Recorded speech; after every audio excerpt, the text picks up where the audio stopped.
एक छोटी सी चोट और खून रुकता ही नहीं। ये कोई हॉरर स्टोरी नहीं है, ये है हीमोफीलिया। आज वर्ल्ड हीमोफीलिया डे है, इसी पर हम बात करते हैं।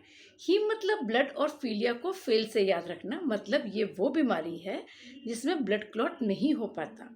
हीमोफीलिया एक एक्सलिंग जेनेटिक डिसऑर्डर है जिसमें बॉडी में क्लॉटिंग फैक्टर्स नहीं बनते और ब्लीडिंग लंबे समय तक चलती रहती है। यह डिजीज एक्स क्रोमोसोम से लिंक्ड होती है, इसलिए मेल्स ज़्यादा अफेक्टेड होते हैं। अब आपको लगेगा कि मेल के पास तो एक एक्स क्रोमोसोम होता है और फीमेल के पास दो एक्स क्रोमोसोम होते हैं, तो बीमारी फीमेल को ज़्यादा होनी चाहिए। एक्चुअली मेल के पास क्रोमोसोम एक एक्स क्रोमोसोम होता है जिसपे एबनॉर्मलिटी होती है, तो वाई क्रोमोसोम उस एबनॉर्मलिटी को हाइड नहीं कर पाता।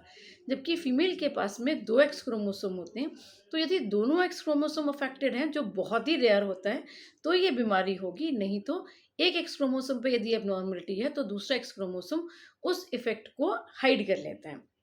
अब शुरुआती लक्षणों पर कुछ ध्यान देते हैं।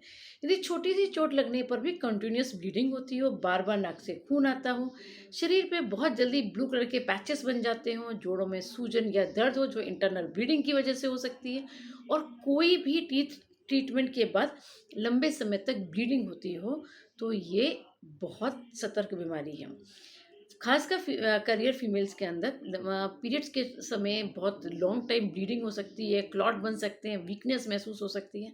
इसे हमें कभी भी नज़रअंदाज नहीं करना चाहिए। अब बात करते हैं डाइट की। डाइट का बहुत मेजर रोल है। विटामिन के क्लॉटिंग में हेल्प करता है।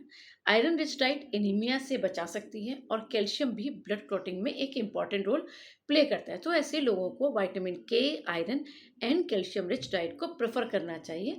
इससे कुछ हद तक बच सकते हैं, लेकिन ख़त्म नहीं कर सकते। अब कुछ मिथ क्लियर करते हैं।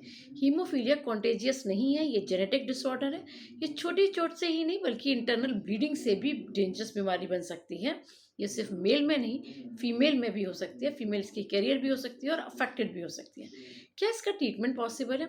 इसका ट्रीटमेंट पॉसिबल है। इसमें हम फैक्टर रिप्लेसमेंट थेरेपी फॉलो करते हैं, जिसमें आपके ब्लड के अंदर क्लॉटिंग फैक्टर को इंट्रोड्यूस किया जाता है। रेगुलरली हिमेटोलॉजिस्ट को कंसल्ट करें। अर्ली डायग्नोस और प्रॉपर केयर लाइफ को बेटर बना सकती है।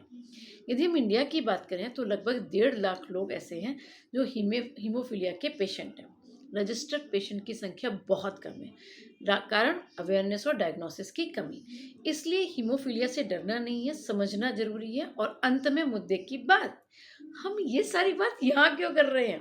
बच्चों, ये टॉपिक आपके आईसीएससी के सिलेबस में 10th क्लास के चैप्टर सिलेबस में ये दो चैप्टर को कवर करता है। एक जेनेटिक्स के चैप्टर में और एक सर्कुलेटरी सिस्टम के चैप्टर में। तो अवेयरनेस बढ़ाओ, लाइफ बचाओ और बायो का स्कोर भी बढ़ाओ। Thank you.